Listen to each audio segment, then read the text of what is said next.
Assalamualaikum warahmatullahi wabarakatuh. Alhamdulillahi wa kafa. Wassalatu wassalamu ala Mustafa wa ala alihi wa sahbihi wa man ihtada. Amma ba'd.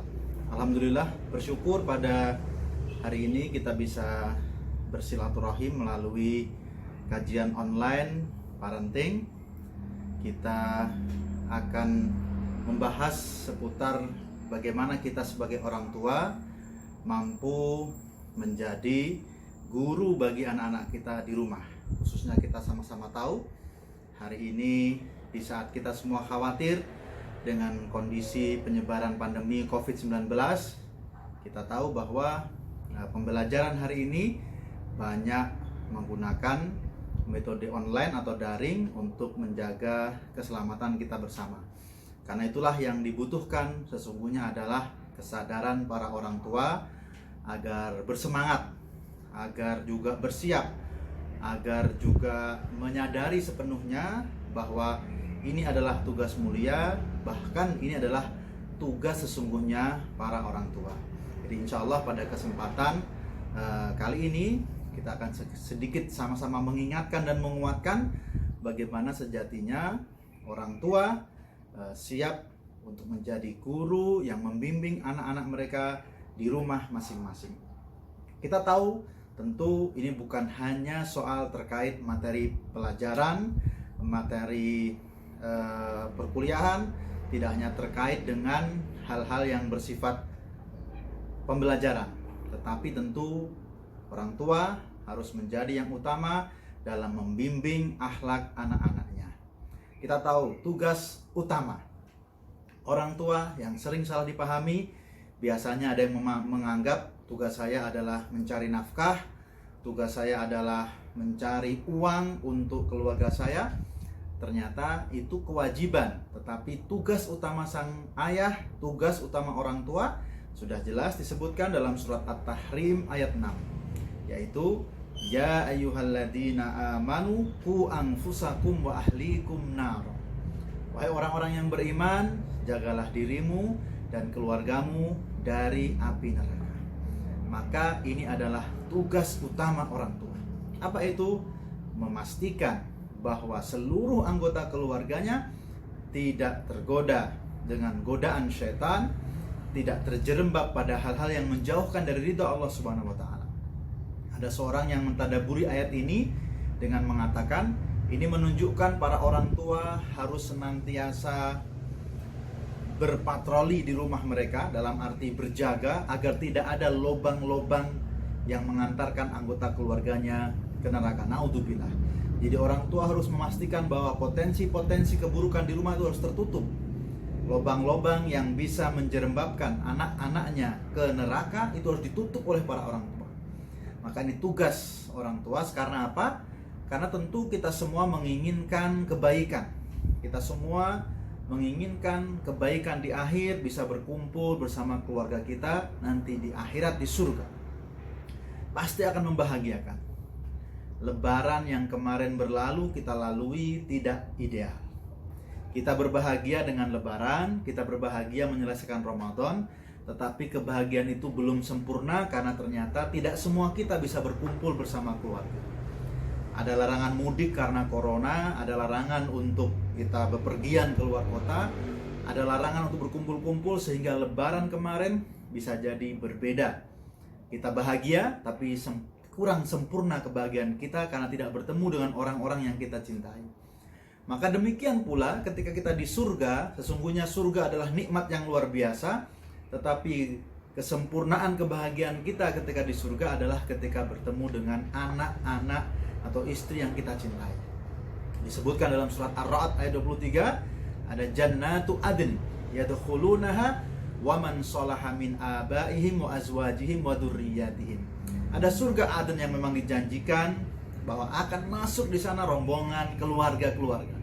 Dari anak mereka, dari ayah, kakek mereka, dari istri, dari saudara mereka, dengan syarat tentu mereka adalah orang-orang yang saleh. Maka Bapak Ibu yang dirahmati Allah Subhanahu wa taala, mari kita menyadari hal ini. Mari kita merenungi sepenuh hati bahwa tugas kita Tidak hanya terkait yang materi, menyiapkan pakaian, menyiapkan makanan, menyiapkan fasilitas buat mereka. Tidak hanya itu, tapi lebih jauh tugas kita adalah memastikan semuanya bersama-sama mendapatkan keridhaan Allah Subhanahu wa taala untuk bisa bertemu kembali di surganya. Apalagi di dalam doa kita, surat Al-Furqan ayat 74. Di dalam doa kita para orang tua senantiasa mendoakan semoga anak istri kita, semoga keluarga kita ini bukan hanya menjadi qurrata a'yun, tetapi juga mampu menjadi pemimpin bagi umatnya, pemimpin bagi masyarakat, yang mampu memberikan manfaat bagi orang lain. Karena kita tahu dalam Islam dikatakan khairun nas anfa'uhum linnas. Hadis Rasulullah SAW, siapa orang yang paling baik adalah orang yang paling bermanfaat bagi orang lain. Maka doa kita, Rabbana hablana min azwajina wa dzurriyyatina qurrata a'yun waj'alna lil muttaqina imama. Rabbana hablana min azwajina wa dzurriyyatina qurrata a'yun waj'alna lil muttaqina imama. Kita berharap kepada Allah agar anak istri kita menjadi qurrata a'yun, penyejuk mata, penyejuk hati. Artinya apa? Pertama, mereka mendapatkan kesalihan, beribadah, akhlak yang baik. Tapi itu ternyata tidak cukup. Kita juga ingin mereka menjadi lil muttaqina imama, yaitu menjadi sosok muslih, sosok yang mampu bermanfaat bagi orang lain. Bahkan siapa tahu juga menjadi pemimpin bagi masyarakat. Karena itu, ayah, bunda, bapak, ibu yang dirahmati Allah Subhanahu wa taala, mari kita terus memperbaiki diri kita, merenungi untuk mampu mengantarkan anak-anak kita menjadi qurrata a'yun dan juga menjadi pemimpin bagi masanya nanti. Tentu ini tidak mudah. Kita perlu saling menguatkan, kita perlu saling mengingatkan. Kajian online kali ini juga untuk mengingatkan. Apalagi Bapak Ibu sekalian, anak-anaknya dalam masa-masa menjelang masa-masa remaja, masa-masa menjelang dewasa, masa-masa yang pasti akan lebih banyak godaan, tuntutan, dan juga masa-masa di mana kita akan banyak mengelus dada. Mari kita bersama-sama. Ada satu contoh yang menarik dalam hal ini, yaitu bagaimana Nabi Ibrahim alaihissalam. Nabi Ibrahim itu kita tahu beliau ketika diperintahkan untuk menyembelih sang putra Ismail yang sangat dicintainya. Ketika itu beliau memanggil sang anak dengan panggilan cinta, ya bunayya inni ara fil manami anni adbahuka fangdur mada taro. Sesungguhnya aku melihat dalam mimpi aku menyembelihmu. Apa pendapatmu? Maka ini adalah satu gambaran yang hebat tentang bagaimana Nabi Ibrahim memperlakukan anaknya yang ketika itu usianya belasan tahun, sekitar 15 tahun, seperti anak-anak kita yang masuk SMK, SMP, SMK, SMA. Beliau memperlakukan sebagai seorang sahabat yang dekat dengan panggilan penuh cinta, ya bunayya. Kemudian juga padahal Nabi Ibrahim alaihissalam itu setidaknya mempunyai 3 hal yang dia bisa saja berlaku keras, kasar, otoriter kepada sang anak, tetapi dia tidak memilih hal itu. Pertama, Nabi Ibrahim adalah seorang yang mempunyai usia yang sangat jauh. Dia adalah senior, usianya 90-an tahun ketika itu. Sementara Ismail kecil, usianya 15 tahun, jauh, sehingga ketika Nabi Ibrahim memilih untuk otoriter pun barangkali itu menjadi satu hal yang dimaklumi, tapi dia tidak memilih hal itu. Secara posisi, Nabi Ibrahim adalah sang ayah, Ismail adalah anak. Kemudian secara kedudukan, Nabi Ibrahim adalah nabi, bahkan kita tahu beliau adalah Abul Anbiya, bapak para nabi. Beliau adalah Khalilullah, kekasih Allah. Dan Ismail waktu itu masih bocah biasa. 3 hal ini sebenarnya kalau Nabi Ibrahim mau dengan kasar, dengan otoriter mengatakan aku diperintahkan untuk menyembelihmu, itu bisa jadi akan dimaklumi. Tetapi beliau tidak memilih hal itu. Beliau memilih menjadikan Nabi Ismail kecil sebagai sahabat dengan mengatakan fandur mada taro. Lihat bagaimana pendapatmu. Aku ingin melihat bagaimana pendapat tentang hal itu. Dan kita tahu Nabi Ismail menjawab dengan sepenuh lapang dada, sepenuh pemahaman, dan mengatakan, ya abati, wahai ayahku tercinta, if'al ma tu'mar, lakukan apa yang engkau perintahkan, satajiduni insyaallah, engkau akan mendapatiku insyaallah termasuk orang-orang yang sabar. Ayah bunda yang dimuliakan Allah Subhanahu wa taala, Bapak Ibu yang dirahmati Allah Subhanahu wa taala, mari kita berusaha menjadi sahabat bagi anak-anak kita. Tentu saja dalam konteks hari-hari ini bukan sekedar sahabat bermain, bukan sekedar sahabat beraktivitas, tetapi kita mampu juga menjadi guru yang membimbing anak-anak kita. Mari kita lihat apa saja yang bisa kita lakukan dalam kaitannya menjadi guru bagi anak-anak kita. Yang pertama, kita mulai dari bisakah kita menjadi sahabat yang layak diteladani. Ingat, anak-anak merekam apa yang dilakukan oleh orang tuanya setiap hari, apalagi ketika berkumpul di rumah. Kita tahu bahwa Rasulullah SAW sudah mengingatkan seorang anak, kullu mauludin yuladu ala fitrah, itu pasti dilahirkan dalam fitrahnya, fitrah tauhid, fitrah kebersihan hati. Lalu siapa yang merubah? Ternyata adalah orang tuanya sendiri yang mereka lihat setiap hari. Fa abawahu yuhawidanihi au yumajjisanihi au yunassirani. Bisa jadi kedua orang tuanya yang mengubah fitrah tauhid itu menjadi Majusi, Nasrani, atau Yahudi. Artinya apa? Saat-saat ini barangkali kita sangat-sangat intens berkumpul di rumah kita. Kita stay at home. Kita tetap di rumah dalam menjaga kesehatan dan memutus persebaran virus COVID-19. Berarti bisa jadi anak kita juga setiap hari akan lebih mengenal kita, lebih dekat dengan kita, dan juga merekam apa yang kita lakukan. Maka Bapak Ibu yang tercinta, Bapak Ibu yang dirahmati Allah Subhanahu wa taala, jangan sampai hari-hari ini kita tidak layak menjadi sahabat yang bisa mereka teladani. Marilah kita beri mereka inspirasi keteladanan kebaikan. Dalam hal apa? Dalam tutur kata.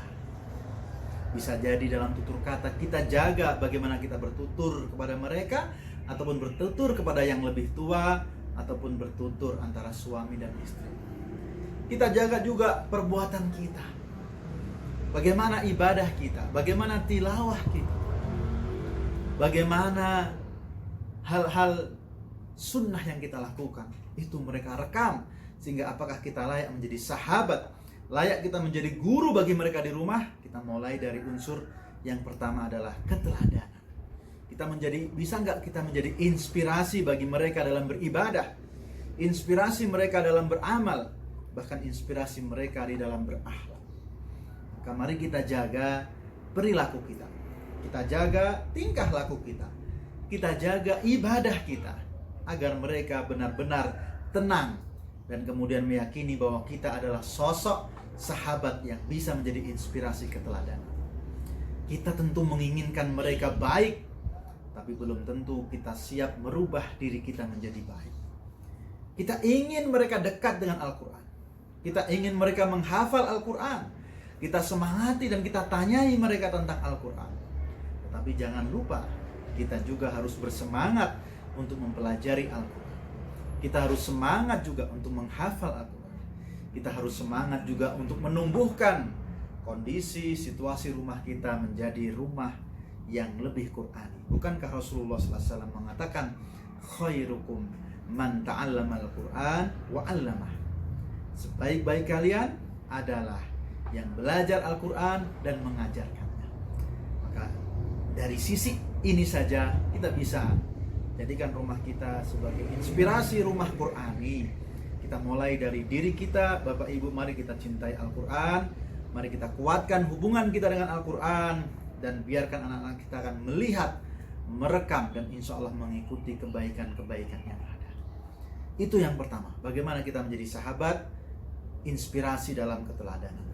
Kemudian Bapak Ibu, ayah bunda yang dirahmati Allah Subhanahu wa taala, yang berikutnya adalah bagaimana kita bisa menjadi sahabat yang juga mampu mendidik dan membimbing dengan bijak.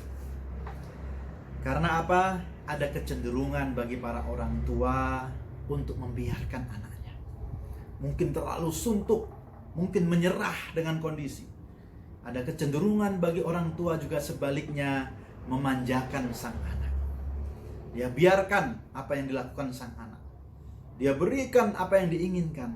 Maka ingat, janganlah la tulhikum amwalukum wala auladukum an dzikrillah. Jangan sampai anak-anak dan harta-harta melalaikan kita dari mengingat Allah. Jangan sampai posisi kita sebagai sahabat bagi mereka itu ternyata membiarkan mereka dalam keburukan. Tidak. Tapi kita ingat, kita punya kewajiban. Seorang muslim saja punya kewajiban kepada saudara muslim yang lain dengan tawasau bil haq dan tawasau bis sabr. Saling menasihati dalam kebaikan, dalam kesabaran. Kita juga sebagai seorang beriman punya kewajiban dalam amar ma'ruf nahi mungkar, yaitu man ra'a minkum munkara falyughayyir biyadi. Siapa yang melihat kemungkaran di depannya dan dia mampu mengubah, hendaklah ubah dengan tangannya. Maka jangan sampai kita menjadi orang tua yang membiarkan, tidak mau menasihati, tidak mau mengubah kemungkaran yang ada di hadapannya, padahal dilakukan oleh anak-anak mereka. Maka sekali lagi, jadilah orang tua yang tegas. Sosok pendidik, sosok guru juga punya ketegasan. Guru juga boleh mengevaluasi. Maka jangan sampai keberadaan kita di rumah justru malah membiarkan apa-apa yang harus diarahkan oleh orang tua. Jangan sampai keberadaan anak-anak kita bersama kita di rumah ternyata mereka menemukan banyak hal yang dibiarkan oleh orang tua. Tidak, sekali-kali tidak. Memanjakan anak bukan solusi. Sekali lagi, memanjakan anak bukan solusi. Ada banyak kisah. Mereka anak yang tumbuh dalam kemanjaan, fasilitas, kemewahan, dibiarkan oleh orang tuanya melakukan banyak hal, main game sesukanya.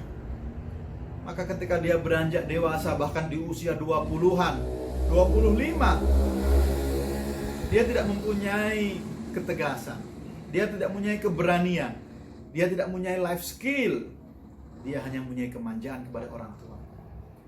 Bapak Ibu, boleh kita memanjakan orang tua, memanjakan anak-anak kita. Tapi pertanyaannya, apakah kita akan senantiasa sehat? Apakah kita juga akan senantiasa kaya dan cukup terus harta kita? Dan juga apakah kita senantiasa hidup untuk melindungi anak-anak kita dan bersama mereka setiap saat? Tidak. Bisa saja kita berpisah dengan mereka karena mereka akan segera menuntut ilmu ke jenjang berikutnya, atau kita juga atas takdir Allah kita mendapatkan sakit, ujian dan lain sebagainya. Maka memanjakan sesungguhnya menjerumuskan. Dia bukan solusi. Dia adalah kebahagiaan sesaat, kegembiraan sesaat yang ditawarkan oleh para orang tua. Tapi sesungguhnya dia bisa menjerumuskan anak-anaknya dalam belenggu kemanjaan. Mari kita berikan mereka ketegasan, bukan kekerasan, kelembutan, bukan kemanjaan. Jadilah sosok yang semangat untuk mendidik anak dengan tegas, bijak. Kemudian termasuk tadi saya sudah ingatkan, hari-hari ini di rumah godaan begitu banyak, pasti ada godaan HP, game dan seterusnya. Ingat para orang tua, Anda bisa mengarahkan sebenarnya. Anda bisa mengingatkan sebenarnya. Anda juga bisa menunjukkan hal-hal yang baik di internet untuk mereka pelajari. Tapi kalau kita hanya membiarkan, kalau kita hanya memanjakan, sesungguhnya waktu akan berjalan begitu cepat. Dan ternyata waktu berjalan, kita belum mendapatkan apa-apa dari liburan, dari belajar di rumah ini. Karena apa? Karena kita senantiasa menunda-nunda dalam mengingatkan anak kita. Kemudian Bapak Ibu, Ayah Bunda tercinta, yang berikutnya setelah kita menjadi sahabat keteladanan, menginspirasi kebaikan, kita harus mendidik dengan bijak dan tegas. Yang ketiga, mari kita siapkan rumah kita dengan penuh cinta agar mereka mampu belajar dengan nyaman di rumah. Ini berarti terkait dengan bagaimana suami istri, Bagaimana bapak dengan ibu di rumah. Kita jadikan rumah yang hari ini menjadi semacam benteng pertahanan dari penyebaran virus corona. Kita jadikan rumah kita rumah yang nyaman, penuh cinta, rumah yang membuat mereka nyaman untuk belajar, rumah yang membuat mereka semangat untuk menuntut ilmu, rumah yang menjadikan mereka termotivasi untuk belajar dan membuka buku.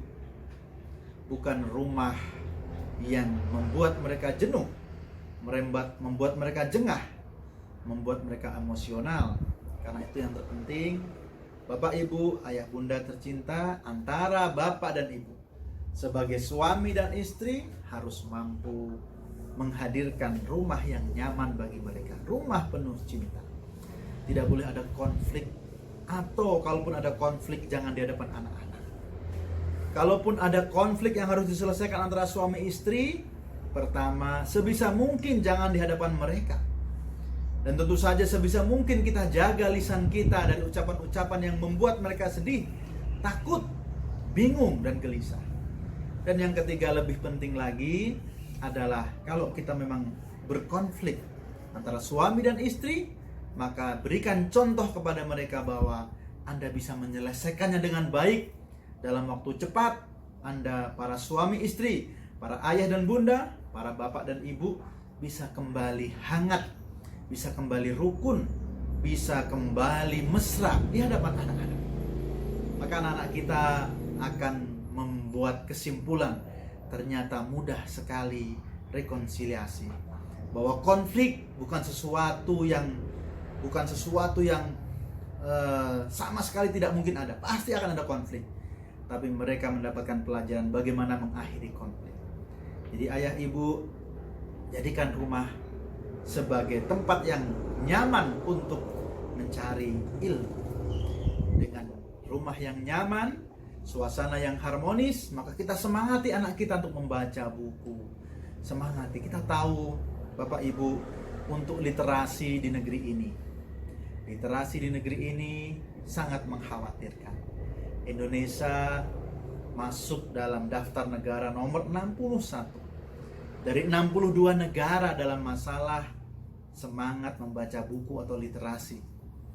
Maka ini menjadi PR bagi kita. Jangan sampai anak-anak kita ternyata juga jauh dari buku, malas membaca buku. Yakinlah, itu semua bisa berawal dari rumah yang nyaman, rumah yang penuh cinta, dan tentu saja kita semangati mereka untuk membaca buku.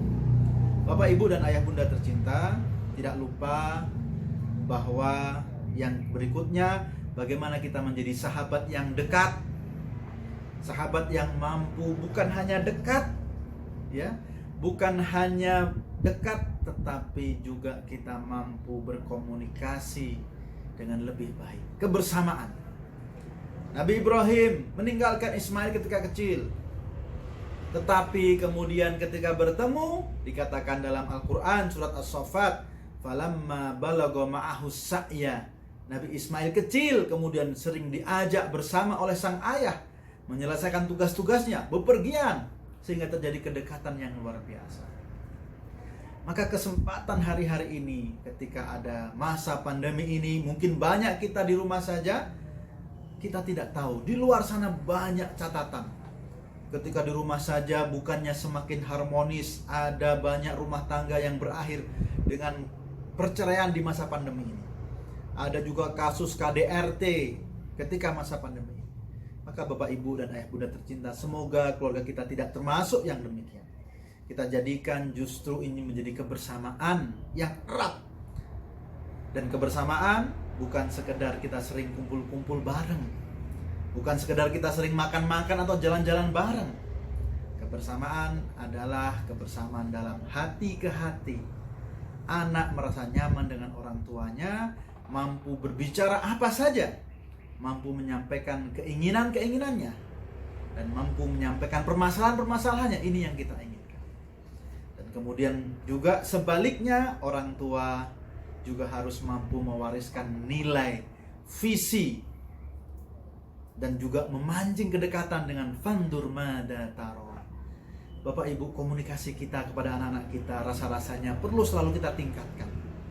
Kita sebagai orang tua kadang-kadang merasa cukup dengan pertanyaan-pertanyaan yang menggelitik atau pertanyaan-pertanyaan yang menusuk, pertanyaan-pertanyaan seperti wawancara, bahkan pertanyaan seperti memeriksa dan menginvestigasi. Tidak cukup. Kita sering bertanya, sudah makan belum? Sudah sholat? Sudah tilawah belum? Mereka menjawab biasanya dengan bermalas-malasan. Maka kita perlu bertanya dengan sebagaimana Nabi Ibrahim bertanya kepada sang anak, "Fandur mada taro." Lihat bagaimana pendapat. Sesekali kita bertanya sesuatu yang menjadikan mereka semangat dalam menjawab. Inilah komunikasi yang efektif, komunikasi yang hangat. Kita bertanya tentang apa cita-citanya, kita bertanya tentang apa keinginannya, kita bertanya tentang apa perasaannya, kita bertanya dengan apa yang ingin dia lakukan di masa-masa di rumah seperti ini. Maka inilah kita menjadi guru yang mampu menghadirkan komunikasi yang dekat, hangat kepada anak-anak. Dan tentu saja bukan hanya soal komunikasi, kita harus mampu memotivasi mereka. Memotivasi anak kita istimewa, mengapresiasi anak kita barangkali mempunyai keahlian, mempunyai hobi, mempunyai potensi, mempunyai passion yang belum ditemukan. Mari kita bantu mereka menemukannya. Jangan sampai seperti orang tua zaman dahulu. Banyak orang tua zaman dulu yang berpikir anak cerdas, pintar, itu yang cerdas di bidang matematika. Ketika ada anak yang pintar di bidang lain, atau anaknya pintar di bidang lain, mereka tidak menganggapnya cerdas, kecuali bahwa cerdasnya di bidang matematika. Maka hari ini para orang tua tidak boleh bersikap seperti itu. Mari kita apresiasi. Mari kita menjadi guru yang mampu memetakan anak kita sebenarnya potensinya apa. Anak kita sebenarnya senang dalam bidang apa. Lalu tentu kita berikan fasilitas, kita berikan arahan agar dia terus bersemangat dalam menggali ilmu yang dia sukai.